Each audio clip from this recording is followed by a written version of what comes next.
Imagine receiving a wedding invitation from the woman who broke your heart, the woman who left you for a richer man. That was Gabriel's reality until one day he met a homeless girl who would turn everything upside down. But this is not just a story of revenge. It's a tale of buried secrets, shocking betrayals, and a truth that no one saw coming. How did a homeless woman at a lavish wedding expose the bride's darkest secret? Find out now.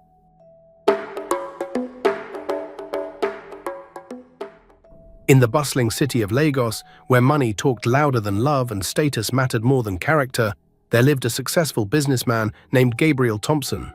He was 32 years old, owned 3 companies, and his name was whispered with respect in every business circle across Nigeria. Gabriel had worked like a slave to build his empire from absolutely nothing, and now he had everything: a mansion in Lekki, luxury cars, designer clothes, and a bank account that kept growing. Everything except the one thing that still haunted him. One humid Tuesday afternoon, Gabriel sat in his corner office on the 15th floor of his building in Victoria Island. The city stretched below him like a kingdom. His secretary, Mary, knocked softly and entered, holding a cream-colored envelope. "Sir, this came for you by special courier," she said, placing it on his mahogany desk. Gabriel picked up the envelope. It was heavy and expensive, the kind that cost more than most people earned in a week. He tore it open and pulled out the card inside. His jaw tightened as he read the elegant calligraphy. "Mr. Gabriel Thompson is cordially invited to celebrate the union of Miss Jessica Adaku Moore and Mr. Kenneth Chukwuemeka Okafor on Saturday, the 24th of June at 4 o'clock in the afternoon." Jessica, his Jessica, the woman he had loved with everything in him 3 years ago. The woman who had walked out of his life without looking back. Gabriel dropped the card on his desk, his hands trembling. Kenneth Okafor, a man born into wealth, who never worked a day in his life but had everything handed to him. "She wants to rub it in my face," Gabriel muttered. Gabriel picked up the invitation again. The memories came flooding back. 3 years ago, Jessica had packed her designer suitcases in their small Surulere apartment. Gabriel had just returned from a meeting, exhausted but hopeful. "Jessica? What's going on?" he had asked, seeing her bags. "I'm leaving, Gabriel," she had said, her voice cold. "What? What do you mean?" Jessica had laughed bitterly. "I'm leaving you for good." "But why? Did I do something wrong?" "You're broke, Gabriel. You're struggling. You're working yourself to death trying to build something that might never work. But the business is growing. Just give me time." "Time," Jessica had interrupted. "I don't have time to waste. I'm 27 years old. I want to live now, not when I'm old." "But I love you," Gabriel had whispered. Jessica had picked up her phone. A car horn honked outside. "Love doesn't pay bills, Gabriel. Love doesn't buy designer bags or take me to Dubai. Kenneth can give me everything today. Why should I struggle with you? You've been seeing someone else." Gabriel's voice had broken. "His name is Kenneth Okafor. Maybe you've heard of him. His family owns half of Victoria Island. Real wealth, Gabriel, not the fake dreams you keep selling." The car horn had honked again. "I have to go." "He doesn't like to wait." Jessica had grabbed her bags. "Jessica, please," Gabriel had begged. "Don't do this." Jessica had stopped at the door and turned. "Gabriel, you're a good man. You work hard, but that's not enough for me. I deserve better. If you walk out that door, don't ever come back." Jessica had smiled cruelly. "I won't need to." "Goodbye, Gabriel." She had walked out, and the door had closed with a soft click that sounded like the end of everything. Now, sitting in his office 3 years later, Gabriel stared at that wedding invitation. He had built everything he promised. He had the money, the success, and the respect. But Jessica was marrying someone else. That Thursday evening, Gabriel left work early and walked through Lagos streets to clear his head. Car horns blared, street vendors shouted, and the smell of suya filled the air. He was walking past a small beer parlor when he saw her. A young woman sat on the pavement, her back against the wall. Her clothes were torn and dirty, her hair was rough and matted. But what made Gabriel stop was her face. She wasn't begging, she wasn't crying. She just sat there, staring ahead with eyes that were clear, intelligent, and unbroken. Gabriel walked closer. "Excuse me." The woman looked up at him slowly. "Yes," What's your name? Hannah, she said simply. Gabriel paused. Can I ask you something? Hannah raised an eyebrow. Depends on what you're asking. Gabriel appreciated her caution. I need someone to accompany me to a wedding this Saturday. I'll pay you well. 200,000 naira. All you have to do is come with me, look presentable, and stay by my side. Hannah's eyes widened slightly, but she didn't gasp. That's a lot of money for just a wedding. What's the real reason? Gabriel was surprised by her directness. My ex-girlfriend is getting married. She left me for a richer man 3 years ago. I don't want to show up alone. Hannah studied his face carefully. So you want to use me to make her think you've moved on? Yes. I know it sounds petty. Then it doesn't sound petty, Hannah interrupted. It sounds human. They stood in silence for a moment. And after the wedding, Hannah asked, what happens to me? Gabriel hadn't thought that far. I'll pay you what I promised. And if you need help, a job, a place to stay, I'll do what I can. I don't need charity, Hannah said sharply. If you help me, it should be because you choose to, not because you pity me. Gabriel nodded. Fair enough. Hannah stood slowly. Despite her ragged appearance, she carried herself with dignity. I have one condition. What's that? After the wedding, you tell me the complete truth about why this matters so much. No lies, just truth. Gabriel extended his hand. Deal. Hannah shook it firmly. Then we have an agreement, Gabriel. How did you know my name? Hannah smiled slightly. You said it when you introduced yourself to your secretary on the phone earlier. I've been sitting here all day. I hear things. Gabriel was impressed. This woman was observant and intelligent. When can we start preparing? Saturday morning, 10 o'clock. I'll be here. As Gabriel walked away, he turned back once. Hannah was still watching him, her eyes holding something he couldn't quite read. That night, lying in his empty mansion, Gabriel thought about Hannah. There was something about her, the way she spoke, the way she carried herself, that suggested she hadn't always been homeless. Who was she really? What had happened to her? Gabriel fell asleep with those questions in his mind, not knowing that the answers would change everything. Friday morning came quickly. Gabriel woke up at dawn, his mind already racing with plans. He picked up his phone and called his driver, Johnson. Johnson, I need you to do something for me. Yes, sir, what is it? Go to that beer parlor on Broad Street. There's a young woman there named Hannah. She'll be sitting on the pavement. I need you to pick her up and bring her to my house. There was silence on the other end. Then Johnson spoke carefully. Sir, are you sure about this?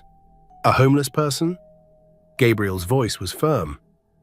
Yes, I'm sure. And Johnson? Treat her with respect. She's not just some random person.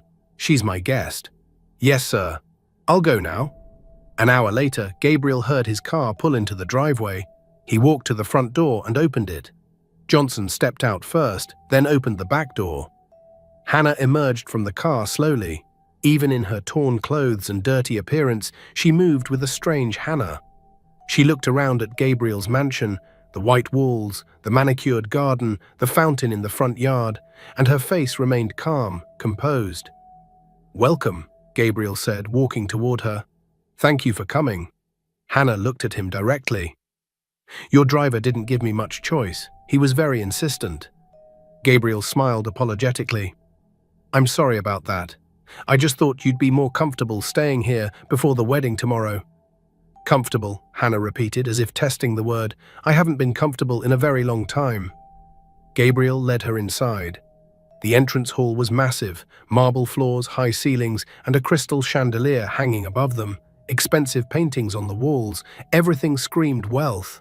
Hannah walked slowly, looking at everything. She didn't touch anything, just observed quietly.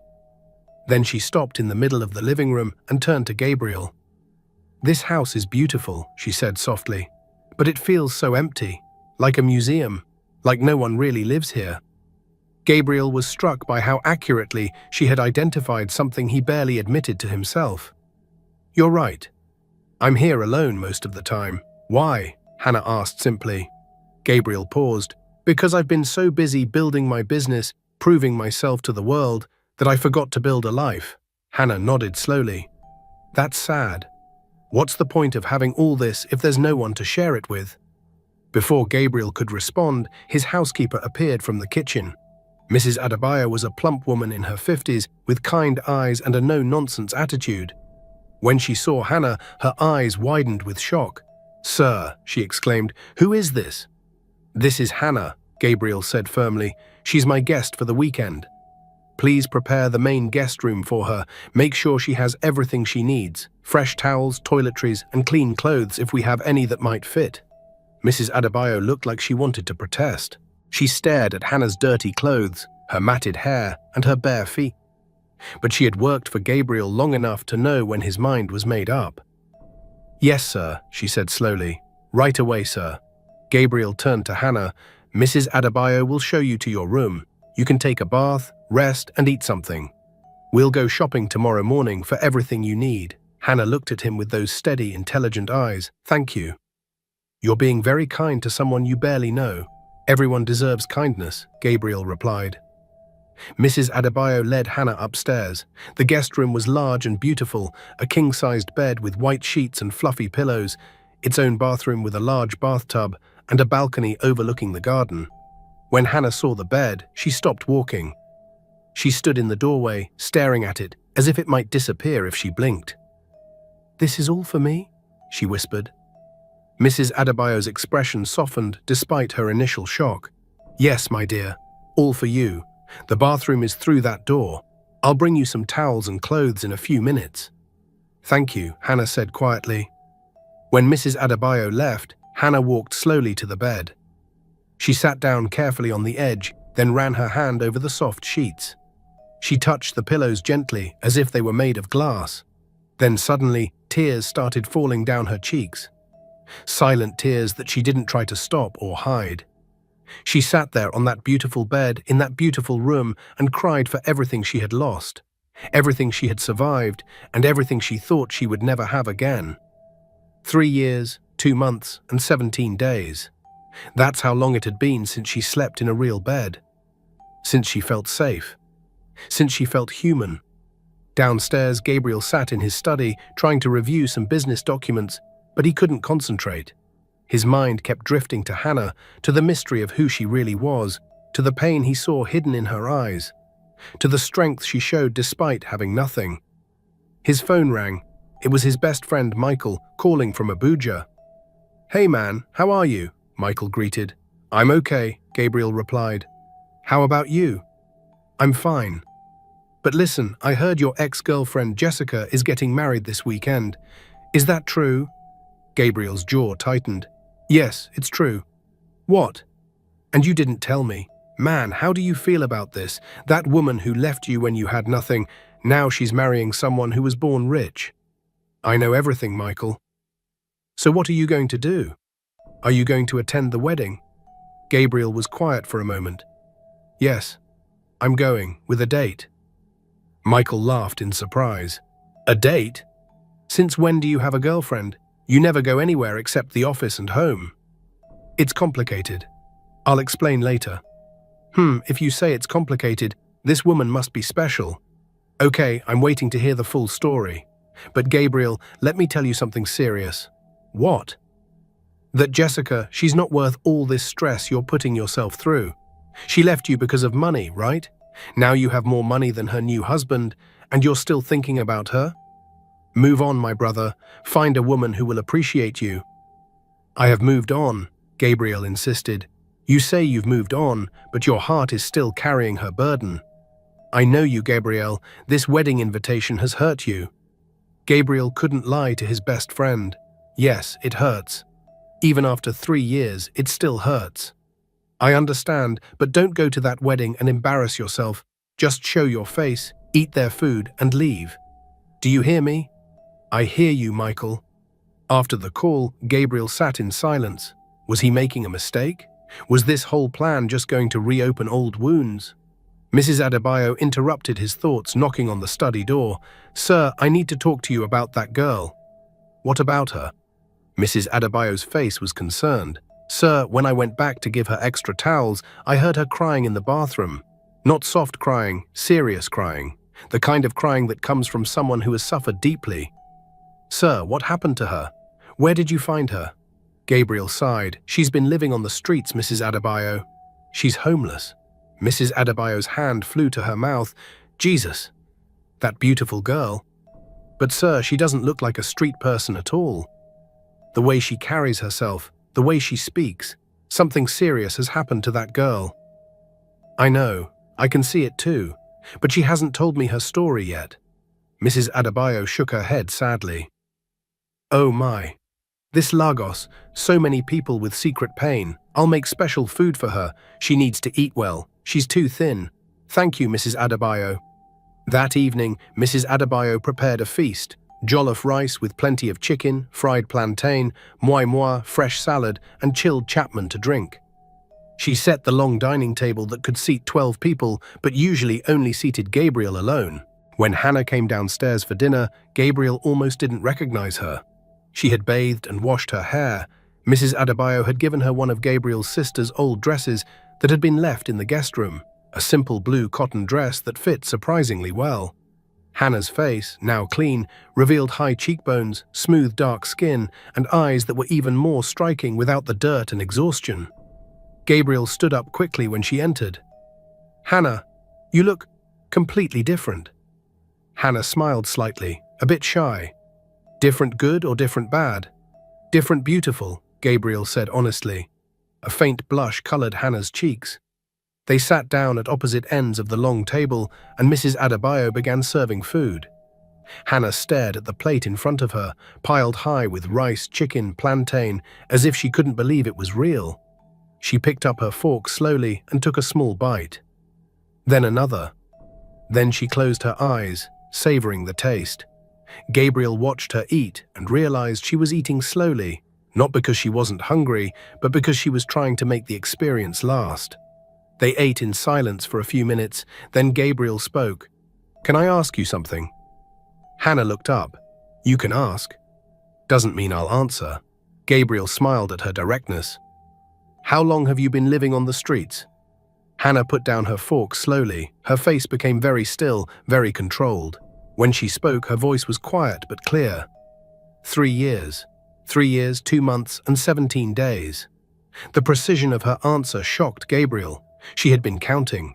Every single day she had been counting. "That's very specific. When you're living in hell, you count every day you survive," Hannah said quietly. "And before that?" Hannah met his eyes across the long table. "You remember our agreement?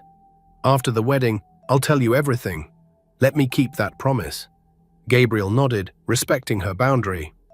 "Okay, then let me tell you about Jessica." For the next hour, Gabriel told Hannah his complete story. How he met Jessica 5 years ago at a business conference.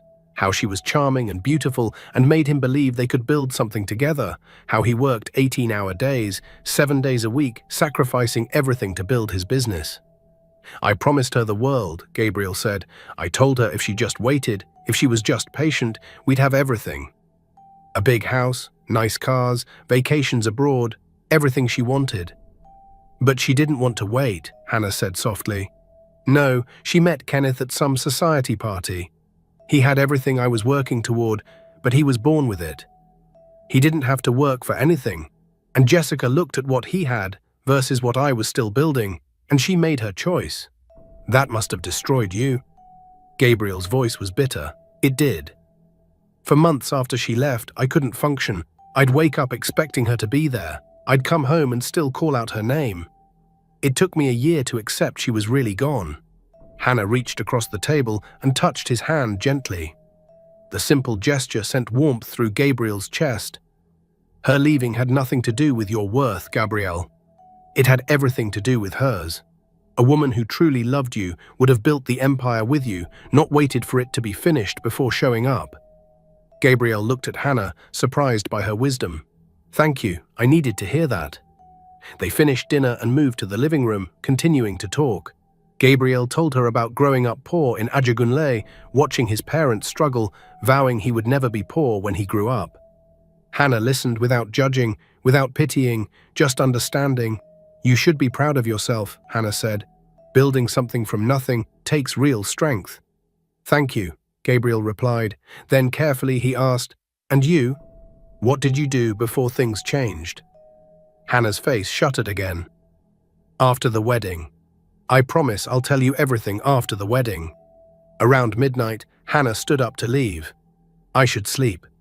Big day tomorrow. Gabriel walked her to the staircase. Hannah, she turned back. Yes? Thank you for listening, for being here, for giving me a chance to do something good. Hannah smiled warmly. Thank you for seeing me when the whole world looked away. As she walked upstairs, Gabriel watched her go and felt something shift in his chest. Something he hadn't felt in 3 years. Hope. My sweet family, before we continue, I want to know something personal about you. Have you ever been betrayed by someone you trusted completely, maybe a friend, a partner, or even family? How did you handle it? Did you get your revenge, or did you just move on? Share your story in the comments. I read every single one, and I genuinely want to know your experience. You're not alone in this. Saturday morning arrived with bright sunshine streaming through the windows. Gabriel woke up early, his stomach tight with nerves. Today was the day, Jessica's wedding, the day he had been both dreading and anticipating. He showered carefully, shaved, and put on his best suit, a navy blue Tom Ford three-piece that had cost him almost £500,000. Crisp white shirt, silk tie, Italian leather shoes, polished to perfection. He looked at himself in the mirror and barely recognized the man staring back.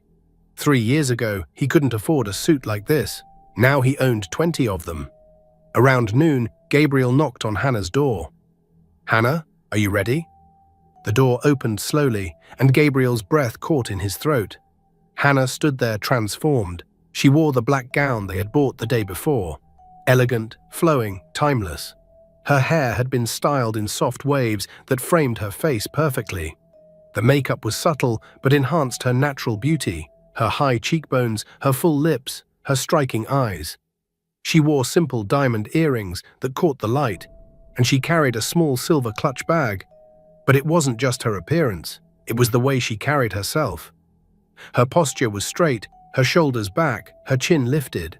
She looked like she belonged in a palace, like she had been born to wear gowns and attend high society events. Gabriel stared at her, completely speechless. Hannah looked at him with a slight smile. Will this do? Gabriel finally found his voice. Hannah, you look absolutely incredible, stunning. I don't even have words. Hannah's smile widened a bit. You don't look bad yourself, Gabriel Thompson. They drove to the wedding venue in Gabriel's black Mercedes S-Class. The Okafor family estate in Ikoyi was legendary, a massive compound that took up an entire block, with high walls, security gates, and manicured gardens that looked like something from a magazine. As they approached the entrance, Gabriel saw the other guests arriving. Range Rovers, Mercedes-Benzes, Bentleys, even a Rolls-Royce. Men in expensive suits, women in designer gowns dripping with jewelry. This was Lagos high society, old money, new money, all the money. The estate entrance was decorated with thousands of white roses and gold ribbons. A red carpet led from the parking area to the main hall. Professional photographers lined both sides, taking pictures of arriving guests. Gabriel pulled up and a valet rushed to open his door. Then another valet opened Hannah's door. As she stepped out of the car, Gabriel watched the reactions around them. Heads turned immediately, conversations stopped mid-sentence. People stared, whispered, pointed. Who is that woman? Is that Gabriel Thompson? I've never seen her before. She's absolutely stunning. Where did he find her? She looks like royalty. Gabriel walked around the car and offered Hannah his arm. She took it hannahfully, and together they walked down the red carpet. Cameras flashed everywhere. Hannah didn't flinch, didn't look nervous. She simply walked beside Gabriel with her head high, a small smile on her face, as if she had done this 1,000 times before. A woman, dripping in gold jewelry, leaned in conspiratorially. My dear, that dress is absolutely stunning. Is it Versace? Gucci? Hannah smiled mysteriously. I'm not sure. I just liked the way it made me feel. The vague, elegant answers only made people more intrigued. Who was this mystery woman? Where did she come from? How did Gabriel know her? Gabriel and Hannah found their assigned table, table 7, near the middle of the hall. As they sat down, more eyes turned toward them.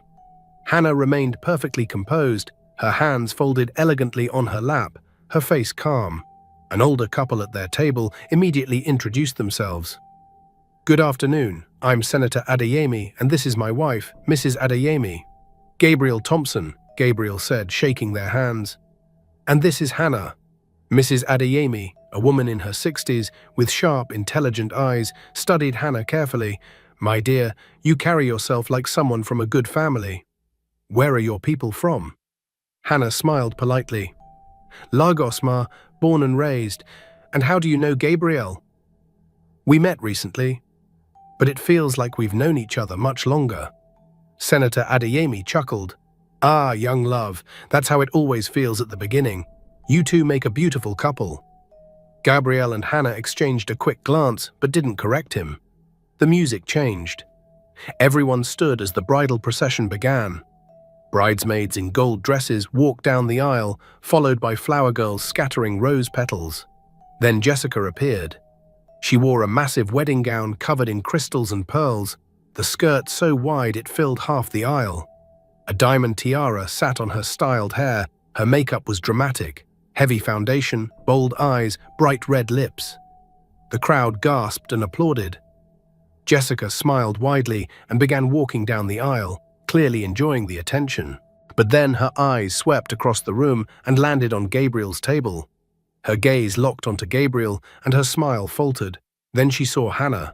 Jessica's face went completely white, her mouth opened in shock, eyes widening with what looked like recognition and fear. She stopped walking for 2 full seconds, staring at Hannah. "Keep moving. Everyone's watching," the wedding planner whispered urgently. Jessica forced herself to continue, but her hands trembled so badly, her bouquet shook visibly. She kept stealing glances at their table, her smile now forced and fake. Hannah sat perfectly still, her face calm, but her eyes locked onto Jessica with an intensity that made Gabriel's skin prickle. It wasn't anger, it was something deeper, something that spoke of old pain and long-awaited justice. Jessica reached the altar where Kenneth waited in an expensive white suit. The pastor began the ceremony, but Jessica wasn't paying attention. Her eyes kept darting toward Gabriel and Hannah's table. She stumbled over her vows twice, her voice shaky and uncertain. "Are you okay? You seem distracted," Kenneth whispered during the ring exchange. "I'm fine," Jessica hissed back, but she was definitely not fine. The wedding kiss was quick and awkward, nothing like what a bride should give her new husband. Then Jessica appeared, walking toward them with forced confidence.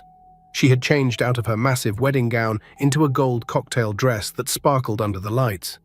Kenneth was beside her, his hand on her waist, but Jessica's face was tight with anxiety. "Gabriel," Jessica said, her voice overly sweet and fake, "thank you so much for coming. It really means a lot to me." Gabriel stood and nodded politely. "Congratulations, Jessica. You look beautiful."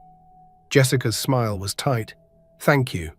Her eyes moved to Hannah, and Gabriel saw her face go pale again. "And who is this lovely lady?" "I don't think we've been introduced." Hannah stood slowly, Hannahfully. She was slightly taller than Jessica in her heels. She met Jessica's gaze directly, unflinching. "I'm Hannah." Jessica stared at her, and Gabriel could see her mind working, trying to place the face. Have we met before? You look so familiar." Hannah tilted her head slightly, her voice soft but pointed. "Perhaps. Lagos is a small world for some of us. People cross paths in unexpected places." Jessica's breathing quickened, her hands clenched at her sides. I don't think so. I would remember meeting someone like you." "Would you?" Hannah asked, her voice still calm but with an edge now. "People often forget faces when it's convenient for them, when remembering would be uncomfortable." Kenneth, sensing the strange tension, stepped forward. "I'm Kenneth, the groom." "It's nice to meet you, Hannah. How do you know Gabriel?" Hannah finally broke eye contact with Jessica and looked at Kenneth. Her voice softened slightly. "We met recently. Gabriel has been very kind to me." Jessica grabbed Kenneth's arm tightly. "We should go greet other guests. There are so many people waiting to congratulate us." "But we just got here," Kenneth started. Now, Kenneth, we need to go now. Jessica's voice was urgent, almost panicked. She practically dragged Kenneth away, nearly stumbling in her heels. Kenneth looked back at Gabriel and Hannah with confusion written all over his face. Gabriel turned to Hannah. What was that about? She clearly recognized you. Hannah sat back down, her face unreadable. Nothing. Let's enjoy the food. But Gabriel couldn't shake the feeling that something big was brewing beneath the surface. The reception continued with speeches from the groom's father, the bride's mother, the best man. But through it all, Jessica seemed increasingly distracted and anxious. She kept looking toward Gabriel and Hannah's table, her smile growing more forced with each passing minute. Kenneth noticed his bride's behavior during their first dance. As they swayed to a romantic song, he leaned close to her ear. Jessica, what is going on? You've been acting strange since the ceremony. That woman with Gabriel, who is she? Why does she make you so nervous? Jessica's eyes filled with panic. That woman, Kenneth, I think she's someone from my past, someone I thought I'd never see again. Kenneth frowned, concerned. What do you mean? Who is she? I can't talk about it here. Not now, not in front of everyone. Jessica, you're my wife now. You need to tell me what's going on.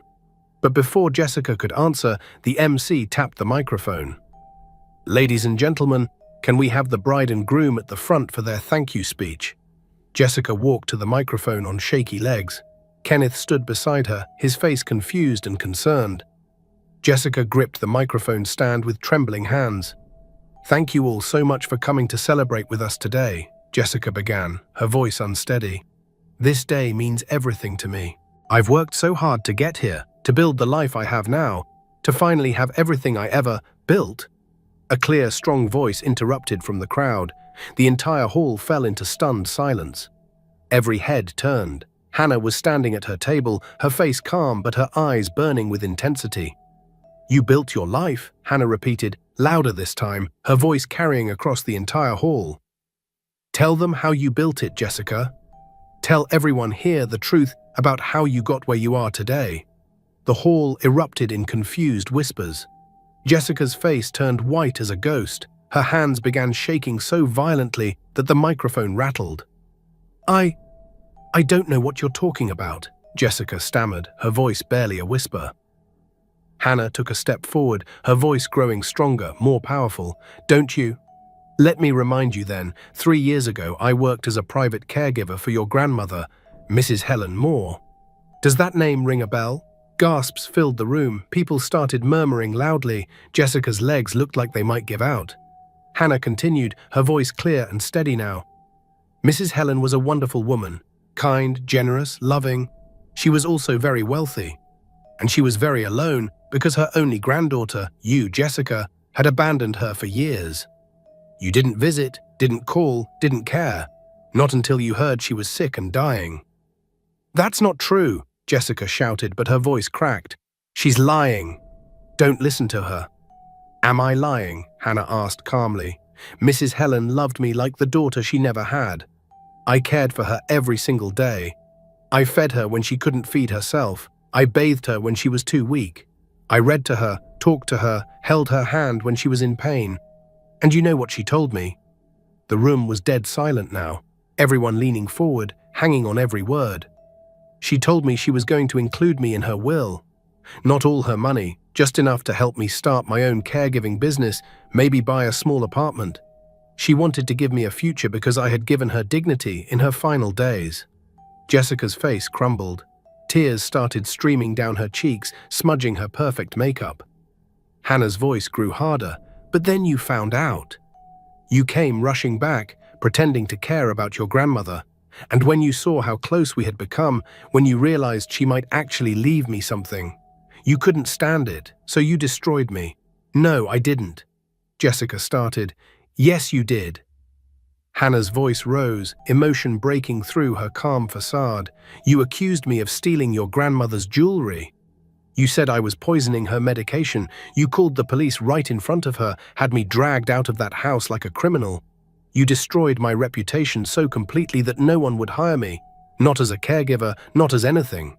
Kenneth stepped away from Jessica, staring at his new wife with horror and disbelief. "Jessica, what is she talking about?" Hannah reached into her clutch bag and pulled out a small envelope. "I have proof. Letters that Mrs. Helen wrote me before she died. Medical reports showing there was never any poison. Witness statements from nurses who worked in that house.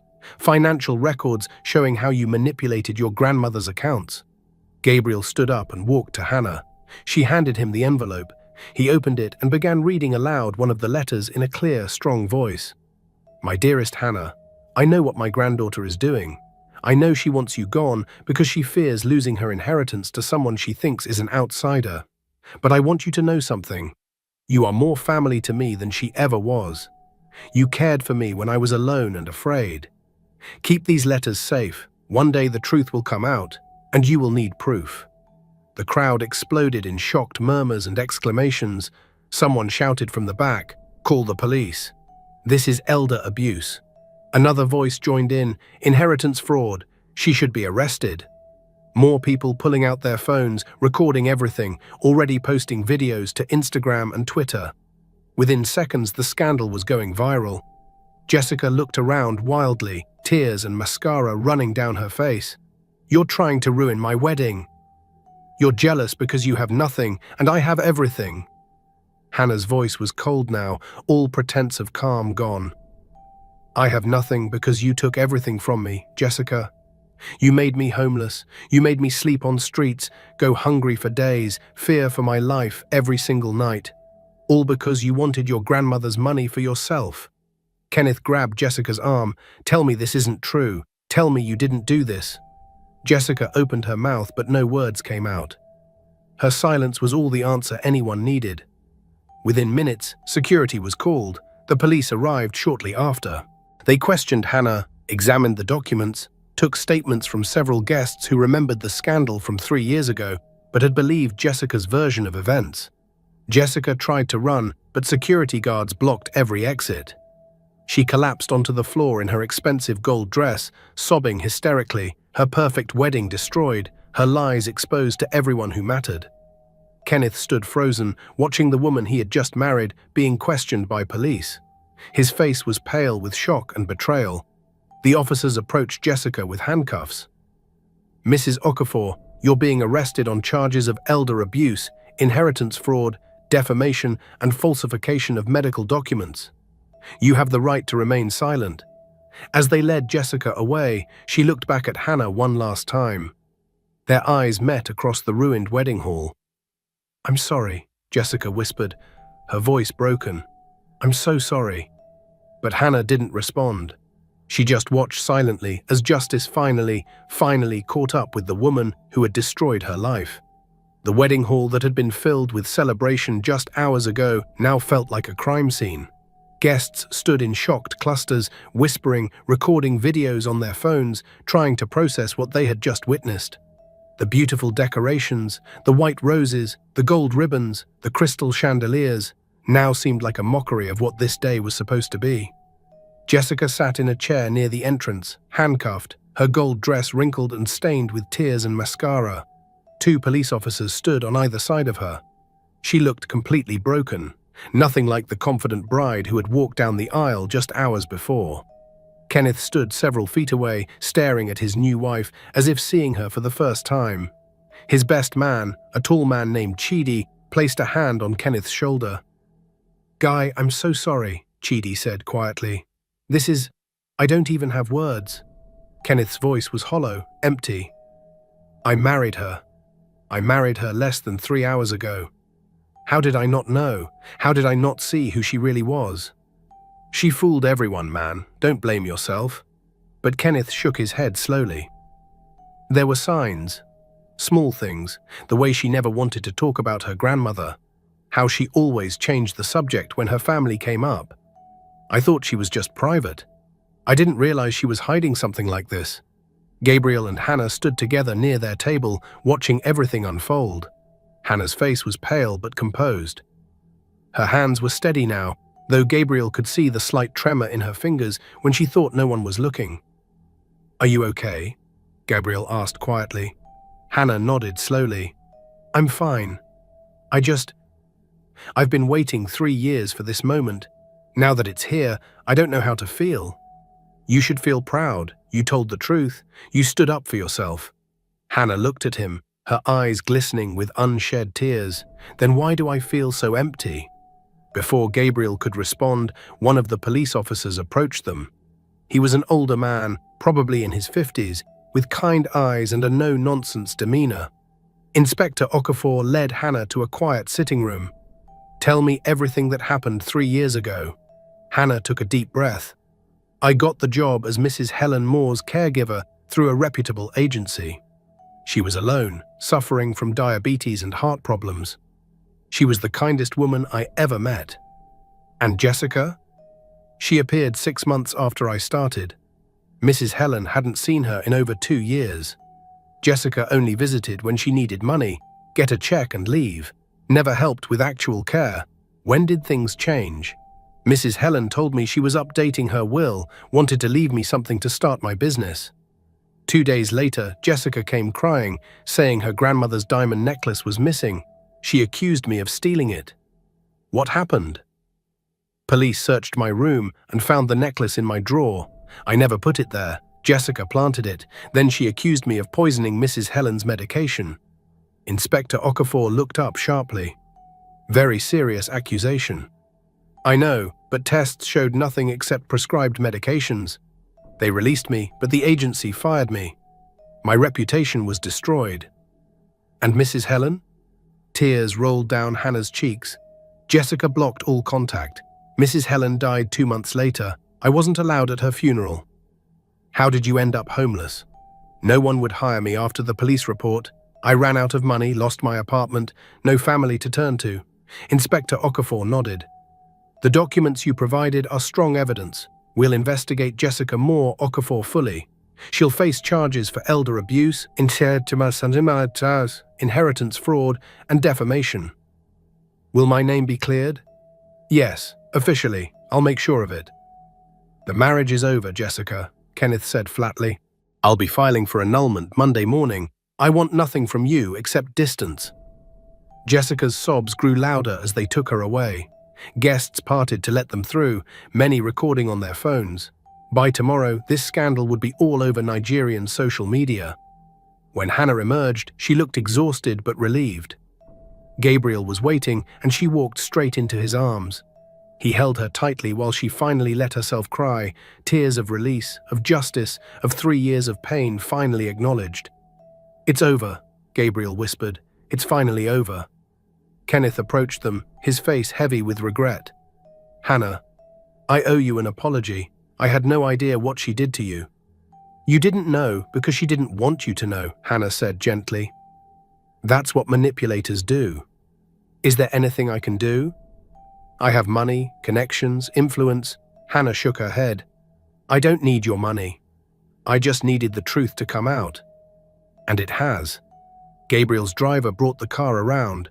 They drove away in silence, Hannah staring out at Lagos passing by. "Gabriel," Hannah said quietly. "Yes. Thank you for everything, for seeing me when I was invisible, for giving me this chance." Gabriel took her hand. "You would have found a way to the truth eventually. You're too strong to stay defeated forever." They arrived back at Gabriel's mansion. Mrs. Adebayo rushed over. "I've been seeing everything on social media. Are you both okay?" Hannah managed a small smile. "We're okay. Just tired." Over dinner, Gabriel asked, "So what happens now?" Hannah thought for a moment. "Now I rebuild. I'll work with the police to clear my name officially. Then I'll start over, find work, find a place to live, find myself again." "You're not going back to the streets," Gabriel said firmly. "You'll stay here until you're ready to move out." No arguments. Tears filled Hannah's eyes. "Why are you being so kind to me?" Gabriel chose his words carefully. "Because in you, I see what I could have become." "We're not that different, Hannah. We both fought our way up from nothing. The only difference is luck and timing."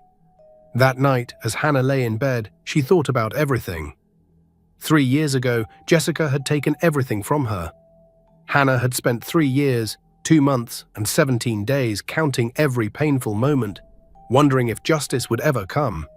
And today, finally, it had. But Hannah realized something important. Today wasn't about revenge. It was about truth. It was about making sure what happened to her was acknowledged, witnessed by others. Justice didn't always mean punishment. Sometimes it just meant being believed.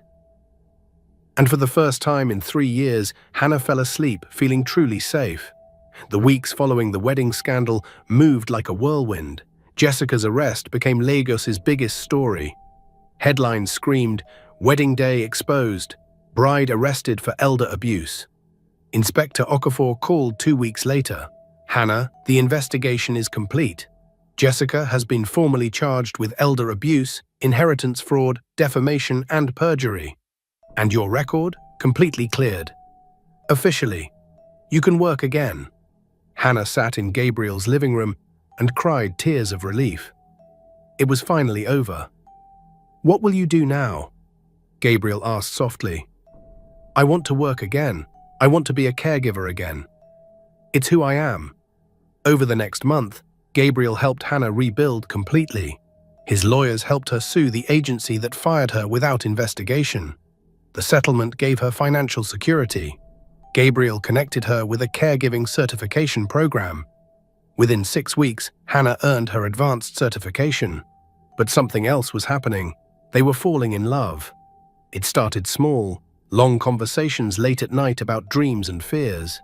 Gabriel coming home to find Hannah cooking with Mrs. Adebayo, both laughing like old friends. The way Hannah actually listened when Gabriel talked about his day. 2 months after the wedding, Gabriel found Hannah on his balcony, looking at the Lagos skyline. He joined her with 2 glasses of wine. "What are you thinking about?" he asked. Hannah smiled. "How different my life is. 3 months ago, I was sleeping on concrete. Now I'm here, my name cleared, my future open." "You deserve all of it," Gabriel said. Hannah turned to him. "That day you found me. Why did you really stop?" Gabriel was quiet. "When I saw you refusing to beg, refusing to break despite having nothing, I saw strength I hadn't seen in anyone in years. You had nothing, but you still had dignity. That's rare, Hannah. That's precious. You gave me my life back." "No," Gabriel said firmly, "you gave yourself your life back. You kept those letters for 3 years. You waited for justice. You stood up and told your truth. I just gave you a ride." Hannah took his hand. "Then thank you for believing me when everyone else called me a liar." Gabriel looked at their joined hands. "Hannah, I think I'm falling in love with you." Hannah's breath caught. "I'm falling in love with you too. But I'm scared. I have nothing to offer." "You're not starting from zero," Gabriel interrupted. "You're starting from strength, from survival, from truth. That's worth more than anything money can buy." He pulled out a small velvet box. Inside was a simple silver ring with a small diamond. "A promise ring," Gabriel said. "A promise that we'll build something real together, that you'll never face the world alone again." "Yes," Hannah whispered. "Yes, I want us." 6 months later, Hannah had her own apartment and worked as a senior caregiver, earning a reputation for excellence. But most nights, she stayed at Gabriel's house. It felt like home. One evening, Hannah returned from the hospital with news. "Gabriel, I'm pregnant, with twins." Gabriel's face broke into the biggest smile. "We're having babies." He knelt before her. "Hannah, will you marry me? Will you build a family with me?" "Yes, yes to everything." 3 months later, they married in Gabriel's garden, a small, intimate ceremony with close friends. 4 months later, Hannah gave birth to healthy twins, a boy named Gabriel Jr. and a girl named Helen after Mrs. Moore. As Gabriel held his children, looking at Hannah glowing in the hospital bed, he whispered, "We made it." Hannah smiled. "We did. Together." This story teaches us that truth always finds its way to the surface, no matter how deeply someone tries to bury it. It reminds us that real strength isn't about never falling. It's about rising every time life knocks you down. Hannah didn't need Gabriel to save her. She needed someone to believe in her, and that made all the difference. To my amazing audience, what did you learn from this story? Have you ever witnessed someone rise from nothing to reclaim their dignity? Share your thoughts in the comments below. I'd love to hear from you. If you enjoyed this story, please give it a thumbs up to let me know, and don't forget to subscribe to my channel so you won't miss the next interesting upload. Thank you so much for watching, and see you in my next story.